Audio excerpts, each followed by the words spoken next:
அனைவருக்கும் வணக்கம்.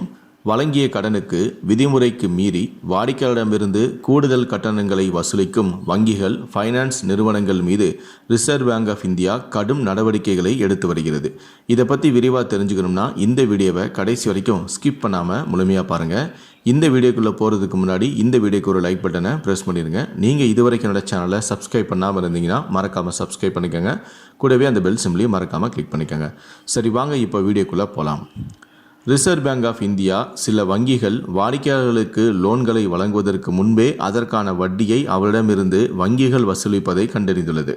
எனவே ரிசர்வ் பேங்க் ஆஃப் இந்தியா பிற வங்கிகளிடம் எவ்வாறு வாடிக்கையாளர்களுக்கு லோன் வழங்குகிறது என்பதை மதிப்பாய்வு செய்யுமாறும் கேட்டுக்கொண்டுள்ளது. வழங்கப்பட்ட லோன்களுக்கு வட்டி மற்றும் பிற கட்டணங்களும் எவ்வாறு வசூலிக்கப்படுகிறது என்பதிலும் இதில் அடங்கும்.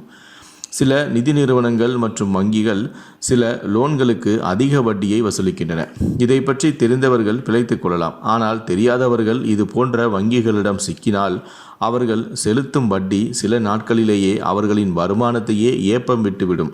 இதனால் RBI நியாயமான நடைமுறைகளை வாடிக்கையாளர்களுக்கு வழங்குவதை நோக்கமாக கொண்டுள்ளது. லோன் வாங்குபவர்களுக்கு அனைத்தும் வெளிப்படையாகவும் தெளிவாகவும் லோன் எடுப்பதற்கு முன்பே தெரிந்திருக்க வேண்டும் என்பதை RBI உறுதிப்படுத்தி வருகிறது. லோன் பெறுபவர் தங்களுக்கு பணம் எப்போது கிடைக்கும், எவ்வளவு வட்டி மற்றும் எவ்வளவு கட்டணம் வசூலிக்கப்படும் என்பதை சரியாக புரிந்து கொண்டு லோன் பெற வேண்டும் என்பதற்காக இத்தகைய நடைமுறை செயல்படுத்தப்பட்டு வருகிறது. இந்த நடவடிக்கைகள் வங்கிகளின் தவறான நடைமுறையால் செயல்படுத்தப்பட்டு வருகிறது. இதில் கீழ்காணும் விஷயங்களில் நீங்கள் சிக்கியிருந்தால் தாராளமாக அந்த வங்கிகள் மீது நீங்கள் புகார் அளிக்கலாம் என்று RBI தற்போது தெரிவித்திருக்கிறது. அதை பற்றி நாம் இப்போது பார்க்கலாம். நம்பர் 1, சில வங்கிகள் லோன்களுக்கு ஒப்புதல் அளித்த நாளில் இருந்தே வாடிக்கையாளரிடமிருந்து வட்டியை வசூலிக்கிறது. இன்னும் சில வங்கிகள் நீங்கள் ஒப்பந்தத்தில் கையெழுத்திட்ட நாளில் இருந்தே வாடிக்கையாளரிடமிருந்து வட்டியை வசூலிக்கும். இது போன்ற நியாயமற்ற நடைமுறைகளை தடுக்கும் விதமாக RBI செயல்பட்டு வருகிறது. 2வது, வங்கிகள் சில லோன்களை செக் மூலமாக வழங்குகின்றன. வாடிக்கையாளர்கள் இந்த செக் கையில் கிடைப்பதற்கு நேரம் எடுத்தாலும் அந்த செக்கில் குறிப்பிடப்பட்ட நாளிலிருந்தே வட்டி கணக்கிடப்படுகிறது. இதனால் உங்கள் கையில் லோன் கிடைப்பதற்கு முன்பே நீங்கள் பணத்தை இழக்கிறீர்கள் என்பதை நினைவில் வைத்துக் கொள்ளுங்கள். 3வது, அடுத்ததாக ஒரு மாதத்தின் 15ஆம் தேதிக்கு பிறகு உங்களின் கையில் லோன் கிடைக்கிறது என்று வைத்துக்கொள்வோம்.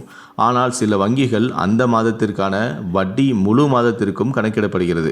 இதனால் நீங்கள் கையில் கிடைக்காத லோனுக்கு 15 நாட்கள் சேர்த்தே வட்டி செலுத்துகிறீர்கள்.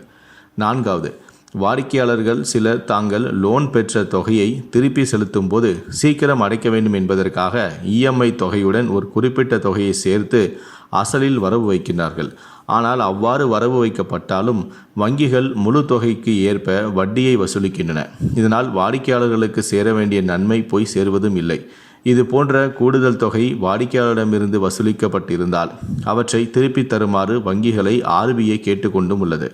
இதனை மார்ச் 31ஆம் தேதி 2024ஆம் ஆண்டு நடைபெற்ற ஆன்சைட் பரிசோதனையில் RBI கண்டுபிடித்தும் உள்ளது. எனவே வங்கிகளிடமிருந்து கடன் பெறும் வாடிக்கையாளர்கள் பார்த்து கவனமாக இருங்கள் என்றும் எச்சரிக்கை விடுத்துள்ளது.